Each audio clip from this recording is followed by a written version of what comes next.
They say everyone falls in love eventually, that love is inevitable, natural, universal.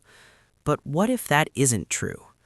What if there are people who have never been in love, not because they are cold, broken, or incapable, but because something quieter has shaped them from the inside? In a world that treats romance as a milestone of maturity, not falling in love can feel like a silent anomaly, a question mark hanging over your identity.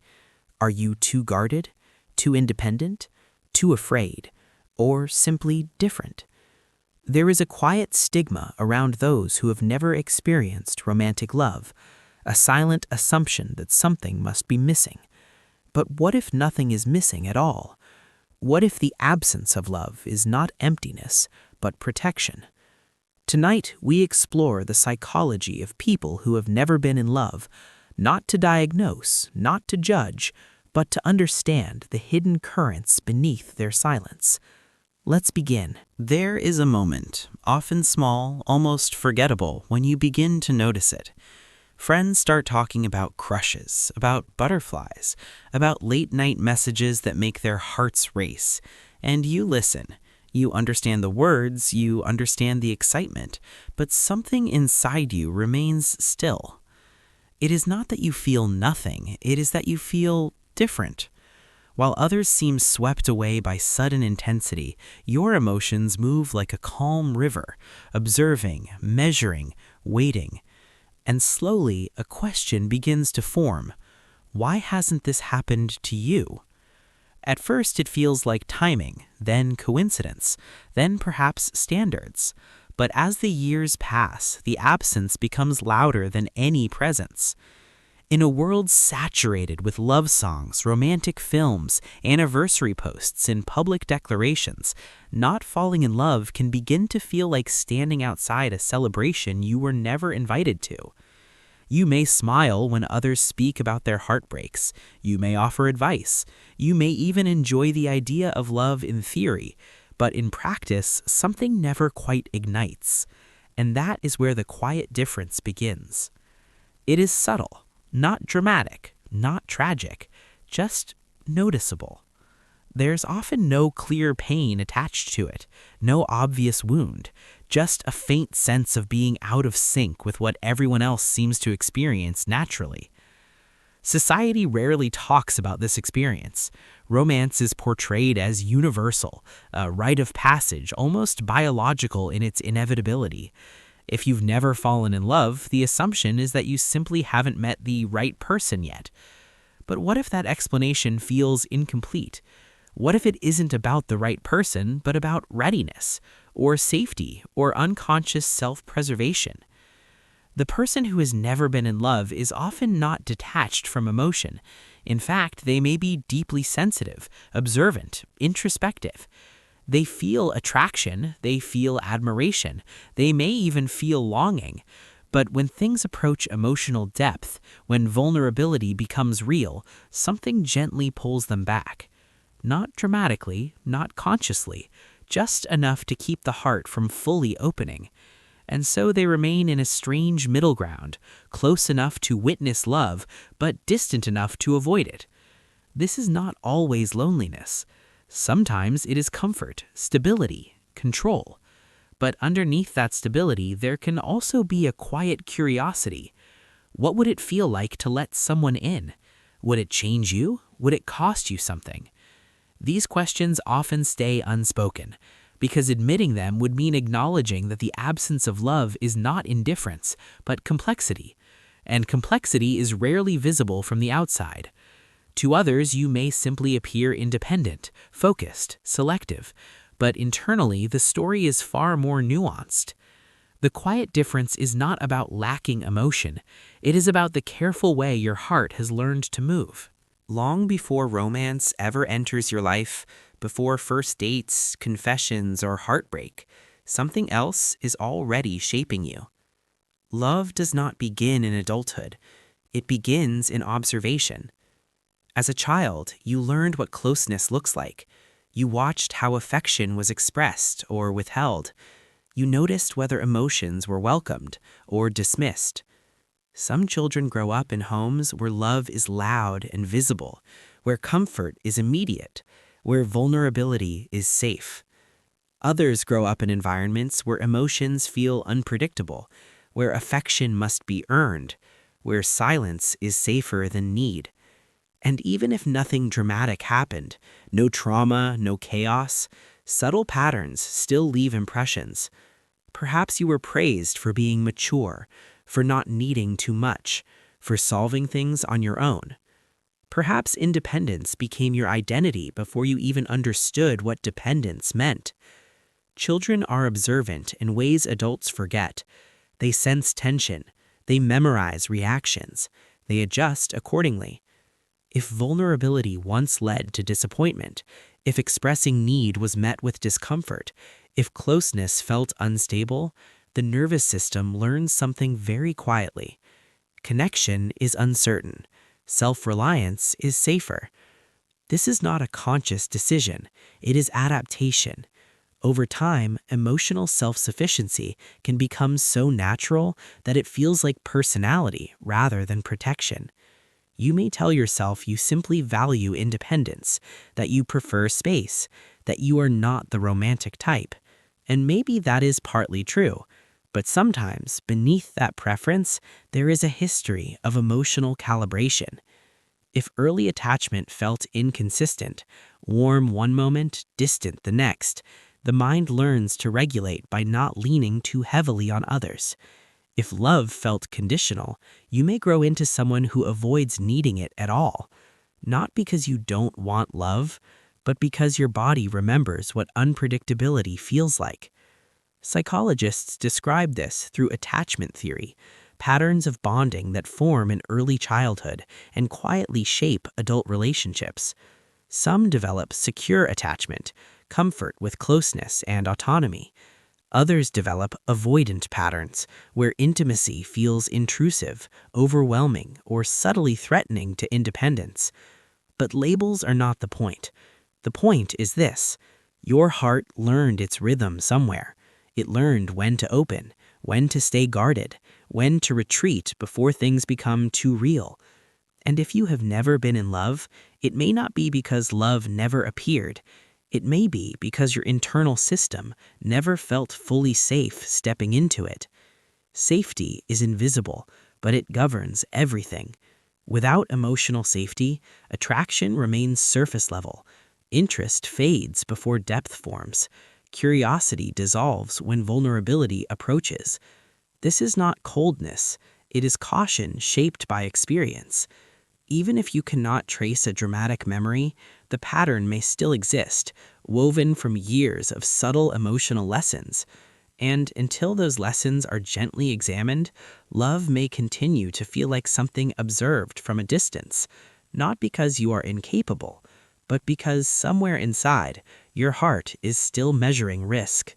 There is a myth that people who have never been in love simply haven't tried hard enough, or that they're too selective, too rational, too focused on themselves. But the human heart is not guided by effort alone. It is guided by safety. Beneath every hesitation, there is a nervous system quietly scanning for threat. Love, at its core, requires exposure. It asks you to depend, to reveal, to risk rejection. And for some minds, that level of exposure does not feel romantic. It feels destabilizing. Psychologically, emotional guarding is not an absence of feeling. It is an overactive regulation system. When closeness begins to deepen, subtle alarm signals can activate. A need for space, a sudden loss of attraction, an urge to focus on work or distractions, a quiet voice that says, "This is moving too fast." Sometimes this happens even when nothing is wrong. This pattern is often linked to avoidant attachment, a style of bonding where independence becomes the primary coping mechanism. Intimacy can feel like losing autonomy, like surrendering control. But it is rarely conscious. You may genuinely like someone, you may admire them, you may even imagine a future, And yet, when emotional intimacy intensifies, something inside you retracts. Why? Because love disrupts equilibrium. For someone whose identity is built around self-sufficiency, love can feel like erosion, like a river slowly softening stone. The brain prefers predictability. It prefers routines you can control. Romantic love introduces variables: another person's needs, another person's moods, another person's potential to leave. And if your system equates unpredictability with danger, even subtly, it will choose distance over depth. Neuroscience shows that emotional bonding activates regions of the brain associated with reward, but also vulnerability. Oxytocin increases attachment, but attachment increases risk. If past experiences linked closeness with discomfort, the brain may unconsciously avoid repeating that vulnerability. This is not about weakness, it is about conditioning. Hyper-independence can become a shield. You solve your own problems, you regulate your own emotions, you rarely lean too heavily on anyone. From the outside, this looks strong, but sometimes it is strength built on avoidance. The paradox is this: the same mechanism that protects you from heartbreak also protects you from love. And so you may live in a stable emotional landscape, calm, controlled, predictable, while others ride the highs and lows of romantic intensity. You are not cold, you are careful. Your system has simply learned that staying self-contained is safer than surrendering to connection. And until safety feels internal, not dependent on control, love may continue to feel like a beautiful but unnecessary risk. There is something rarely spoken about. The person who has never been in love is not always indifferent. Sometimes they are divided. On the surface, there is calm, routine, independence that feels steady and self-contained. But beneath that steadiness, there can be moments, small and fleeting, of quiet wondering. You may watch others fall deeply in love. You may see the way their voice softens when they speak about someone, the way their world rearranges around a shared presence. And part of you might feel curious, not desperate, not envious, just curious. What would it feel like to let someone that close? To be known without filtering yourself, to allow your life to intertwine with another's. But as soon as the curiosity rises, something else rises with it.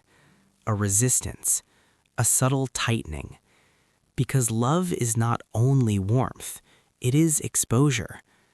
To fall in love means allowing someone to see the parts of you that are unfinished, the insecurities you manage privately, the fears you have learned to contain. And for someone who has mastered self-regulation, that exposure can feel like standing without armor. There is also the fear of change. Love rearranges identity. It shifts priorities. It demands compromise. If you have built your life carefully, your routines, your goals, your emotional equilibrium, the idea of disruption may feel more threatening than romantic. You may tell yourself you value freedom, that relationships feel restrictive, that emotional intensity is unnecessary drama. And perhaps partly that is true. But sometimes beneath those beliefs, there is a quieter fear. What if love makes you dependent? What if it alters the version of yourself you worked so hard to build? What if it hurts more than it heals? This is the inner conflict, the longing for connection, and the instinct to protect autonomy, the desire to be understood, and the fear of being vulnerable. It is not a loud battle. It does not always feel painful. Often it feels like subtle avoidance. You meet someone promising and find small reasons it won't work. You feel attraction and convince yourself it is impractical. You sense emotional depth forming and gradually pull back. Not dramatically, just enough. This is not sabotage in the dramatic sense. It is preservation. Your mind may believe that if you never fully fall, you will never fully break. And so you remain balanced on the edge, close enough to experience companionship, but far enough to avoid surrender. Yet somewhere inside, there may still be a question. Not urgent, not loud, just present. Is this distance truly preference or protection? There is no dramatic revelation, no sudden confession, no moment where everything collapses. The turning point is often quiet. It happens in an ordinary moment, perhaps while watching a film where two people slowly soften toward each other, or hearing a friend describe the comfort of being held without explanation, or noticing how your chest tightens when someone almost gets too close. And for the first time, you do not dismiss the feeling. You pause. You begin to wonder, have you truly never wanted love, or have you simply never allowed it? This question is not accusatory. It is curious, because sometimes the absence of love is not emptiness. It is avoidance so subtle it feels like identity. You may realize that whenever someone shows genuine interest, you subtly minimize it. Whenever vulnerability is invited, you shift the conversation. Whenever emotional depth approaches, you retreat into logic. You call it discernment, standards, practicality, but perhaps it is something else. Perhaps it is self-protection disguised as preference. The turning point is not about forcing yourself into romance. It is about noticing the pattern without judgment. You begin to see how often you choose people who are unavailable, emotionally distant, geographically far, already committed elsewhere, safe choices, because they never truly require you to open. You begin to see how independence has been both your strength and your shield. And instead of criticizing yourself, you feel something softer, understanding. Your heart was not inactive. It was cautious. It was waiting for something it could trust. The realization can feel disorienting at first. If distance has defined you, who are you without it? If control has been your anchor, what happens when you loosen your grip? But awareness does not demand immediate change. It simply shifts the lens. Instead of asking, "What's wrong with me?" you begin asking, "What was I protecting?" And that question is powerful, because when protection is acknowledged, it can slowly relax. The turning point is not about suddenly falling in love. It is about recognizing that your heart has been guarding something tender. Maybe you were protecting yourself from rejection, from abandonment, from losing your sense of self. Maybe you were protecting a version of you that once felt unseen. When this awareness settles in, something subtle changes. Love no longer feels like an external pressure, a societal expectation you must meet. It becomes a possibility, not urgent, not forced, just possible. And possibility is different from avoidance. It is softer, more open. For the first time, you may realize that never having been in love does not mean you are incapable of it. It may simply mean your heart has been waiting for safety, not intensity. Perhaps love was never meant to arrive as a lightning strike. Perhaps it was never meant to overwhelm you or dissolve your independence. Perhaps the version of love you have quietly resisted was never the version meant for you. Society often portrays love as intensity, passion, obsession, a loss of control that feels cinematic and grand. But not all hearts are wired for fireworks. Some hearts open slowly, like a door that has been gently tested many times before it finally moves. If you have never been in love, it may be because your system does not trust chaos. It does not trust intensity without stability. You may not be drawn to dramatic romance. You may not crave constant reassurance. You may not want someone to consume your world. And that does not make you incapable of love. It may simply mean your version of love looks different. For some, love feels like safety before it feels like excitement. It feels like intellectual connection before emotional surrender. It feels like consistency before chemistry. You may find yourself drawn to depth over thrill, to calm over spark. And sometimes, because the world glorifies sparks, you mistake your calmness for absence. But calm does not mean empty.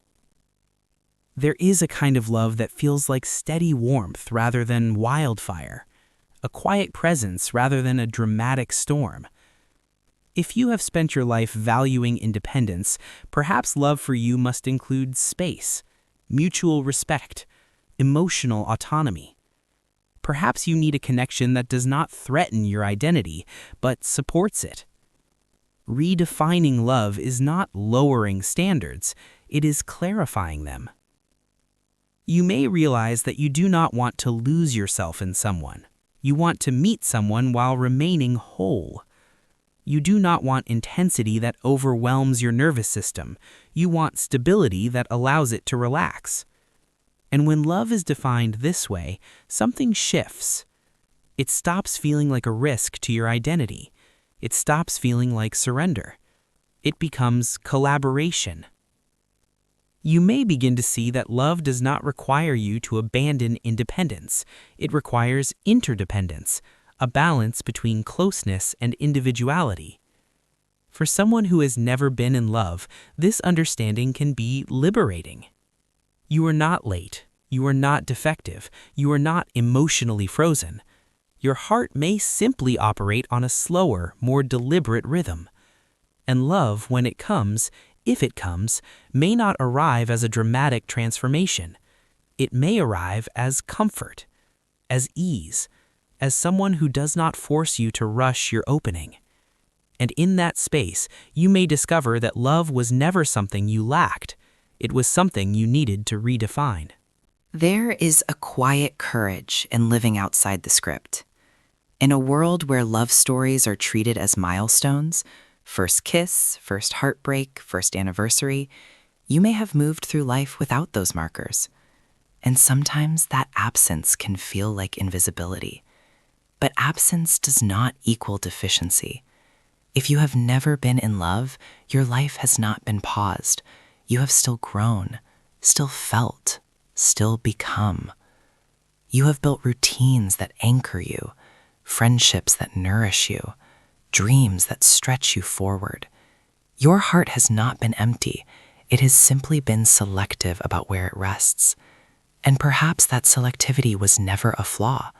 Perhaps it was discernment shaped by experience, a nervous system that values steadiness, a soul that prefers depth over drama. There is no universal timeline for intimacy. Some fall early and often. Some fall once and deeply. Some take years to feel safe enough to lean. And some are still learning what love even means to them. If you are among them, you are not behind. You are unfolding at your own pace. Love is not a race. It is not proof of worth. It is not a certification of emotional maturity. It is one form of connection among many. And even if romantic love has not touched your life yet, or ever, you are not incomplete. You are not a question mark. You are a person whose heart has learned to move carefully. And careful hearts were not broken ones. They are thoughtful ones. There may come a day when someone enters your life and does not demand that you abandon yourself. Someone who feels like calm rather than chaos, safety rather than intensity. Or perhaps love will arrive in quieter forms, through friendship, creative partnership, chosen family. However it unfolds, it does not need to mirror anyone else's story. It only needs to feel honest to you. If parts of this reflection felt familiar, if something quiet inside you is touched, know that you are not alone in this experience. There are many who move through the world wondering why their heart has not ignited the way others describe. There are many who carry both independence and curiosity in the same chest. This space exists for those quiet questions. If you'd like to stay connected to reflections like this, a place where the hidden corners of the human heart are explored gently and without judgment, you're welcome here. And if you feel comfortable, you can share your thoughts below, not because you have to, but because your words might help someone else realize they are not the only ones standing outside the expected script. Take care of yourself. You deserve gentleness.